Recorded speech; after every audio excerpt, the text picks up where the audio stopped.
तो सीन खुलता है टोनी के साथ। सोमवार की सुबह है, वो किचन में है, शायद कॉफी बना रहा है। और कप हाथ से छूट जाता है। क्लासिक बुरा दिन सिग्नल। हाँ, और तभी हैप्पी होगन का कॉल आता है, गाड़ी का टायर पंक्चर। फिर वो एक बेहद बोरिंग सी प्रेस कॉन्फ्रेंस में जाता है, जहां कुछ गड़बड़ होती है, एक छोटा सा धमाका, और स्क्रीन एकदम सफेद। और लूप शुरू। एग्जैक्टली। अचानक टोनी खुद को फिर से अपने बिस्तर पर पाता है। वही सुबह, वही गिरी हुई कॉफी, वही हैप्पी का कॉल। हाँ। टोनी थोड़ा हैरान है, सोचता है रुको, ये डेजावू जैसा है? नहीं, ये तो कुछ ज्यादा ही जाना पहचाना लग रहा है। मतलब पूरा का पूरा दिन रिपीट। ये टाइम लूप का एक क्लासिक सेटअप है, बिल्कुल। पर यहाँ दिलचस्प बात सिर्फ लूप नहीं, बल्कि टोनी स्टार्क जैसा किरदार, वो भी एक जीनियस, इस पर कैसे रिएक्ट करता है। शुरू में भ्रम होना तो स्वाभाविक है, फिर झुंझलाहट आती है। हाँ। और जैसा इस कहानी में दिखाया है, अक्सर ऐसे किरदार पहले सिचुएशन को समझने के बजाय उससे भागने या उसका मजाक उड़ाने की कोशिश करते हैं। शायद कंट्रोल खोने का डर होता है ना? बिल्कुल। और कहानी में इसके कुछ मजेदार उदाहरण भी हैं। एक लूप में टोनी प्रेस कॉन्फ्रेंस को पूरी तरह इग्नोर करके सीधा हवाई निकल जाता है। अच्छा। हाँ, हवाई। हाँ, हवाई। एक दूसरे लूप में शायद पूरी तरह फ्रस्ट्रेटेड होके वो पेपर पॉट्स को शादी के लिए प्रपोज कर देता है। और जाहिर है रिजेक्ट हो जाता होगा उस सिचुएशन में। हाँ, बिल्कुल। और मजे की बात, एक लूप में तो डेडपूल भी कहीं से टपक पड़ता है। कहता है, लूप में फंसा हुआ है ब्रो, मेरी दुनिया में स्वागत है। हाँ, कमाल है। ये शुरुआती रिएक्शंस दिखाते हैं कि टोनी पहले प्रॉब्लम को बाहरी मान रहा है, या शायद उसे गंभीरता से ले ही नहीं रहा। वो अलग अलग चीजें ट्राई कर रहा है, भागना, मजाक करना, एकदम अजीब हरकतें करना। सही। ये फिर जरूरी भी है, क्योंकि ये दिखाता है कि नॉर्मल तरीके यहाँ काम नहीं करेंगे, उसे कुछ अलग सोचना होगा। हाँ, लेकिन ये मजाक ज्यादा देर टिकता नहीं। दर्जनों बार वही सुबह, वही कॉफी गिरना, वही कॉल झीलने के बाद टोनी को एहसास होता है कि ये कोई जादू टोना या बाहरी हमला नहीं है, शायद कोई तकनीकी गड़बड़ है। उसका इंजीनियर दिमाग एक्टिवेट हो जाता है। हाँ, अब वो प्रॉब्लम से भागने के बजाय उसे समझने के लिए सीधा अपनी लैब का रुख करता है। और यही कहानी का फोकस बदलता है। समस्या का स्रोत बाहर नहीं बल्कि अंदर है, शायद उसी की लैब में, उसी की टेक्नोलॉजी में। जार्विस के सिस्टम लॉग्स खंगालने पर उसे एक चौंकाने वाली एंट्री मिलती है। Temporal lock engaged prototype test running. मतलब ये कि वो किसी बाहरी ताकत का शिकार नहीं, बल्कि शायद अपने ही किसी एक्सपेरिमेंट का नतीजा भुगत रहा है। ये एहसास कहानी में एक नया टेंशन पैदा करता है।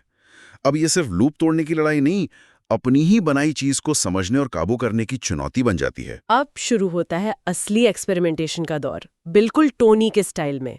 वो लूप तोड़ने के लिए क्या क्या नहीं करता, मतलब सच में वाइल्ड चीजें। एक लूप में पूरी लैब ही उड़ा देता है। अरे बाप रे। एक में लैब को सील करके ऑक्सीजन खत्म कर देता है।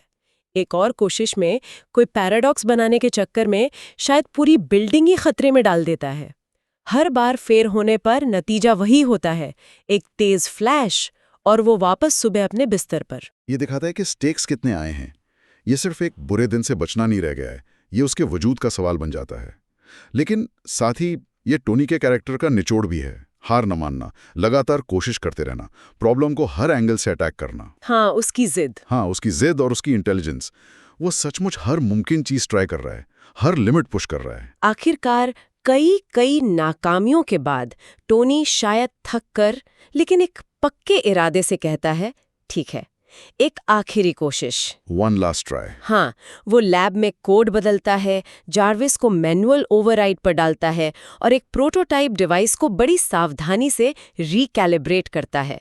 मशीन खतरनाक तरीके से ओवरलोड होती है, स्पार्क्स निकलते हैं, अलार्म बज उठते हैं, और ठीक समय पर टोनी एक स्विच दबाता है।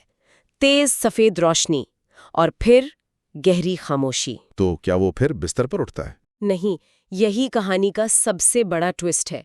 इस बार वो बिस्तर पर नहीं उठता। टोनी लैब के फर्श पर पड़ा है, सारी मशीनें शांत हैं। वो धीरे से उठता है। उसके चेहरे पर थकान तो है, पर साथ में एक हल्की सी जीत वाली मुस्कान भी है। अच्छा। और तभी कैमरा पीछे हटता है और हमें बैकग्राउंड में एक टेबल पर रखा डिवाइस दिखता है, बिल्कुल वैसा ही टाइम जीपीएस डिवाइस जैसा एवेंजर्स ने एंड गेम में इस्तेमाल किया था। ओह, वो वाला। हाँ, और टोनी अपने होलोग्राफिक नोट्स देखता है जिन पर लिखा है टाइम ट्रैवल कैलकुलेशंस सक्सेस। क्या बात है। हाँ। तो पता चलता है कि ये कोई सजा या कोई जाल नहीं था। नहीं, ये फंसना नहीं था, ये तैयारी थी। वो भयानक लगने वाला सोमवार असल में टोनी की अपनी टाइम ट्रैवल टेक्नोलॉजी का एक कामयाब, हाँ खतरनाक जरूर पर कामयाब परीक्षण था। जिसे उसने खुद ही डिजाइन किया और खुद पर ही एग्जीक्यूट किया। मतलब उसने खुद को गिनी पिग बनाया। बिल्कुल। और यहाँ आकर्षक बात यह है कि वो फंसे होने का पूरा एहसास, वो फ्रस्ट्रेशन, वो सब असल में कंट्रोल्ड एक्सपेरिमेंट का हिस्सा था। कमाल का दिमाग है ना। अगली सुबह टोनी एकदम फ्रेश और आत्मविश्वास से भरा हुआ दिखता है।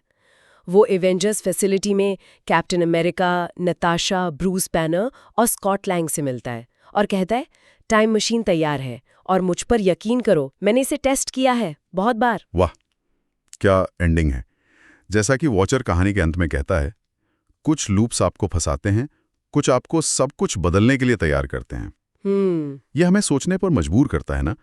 क्या कभी-कभी जीवन की वो रुकावटें, वो दोहराव, जिन्हें हम फंसना या वक्त की बर्बादी समझते हैं, जैसे कोई मुश्किल प्रोजेक्ट या कोई बोरिंग रूटीन। हाँ बिल्कुल, क्या वो असल में हमें अनजाने में किसी बहुत बड़ी चुनौती या बदलाव के लिए तैयार कर रही होती हैं?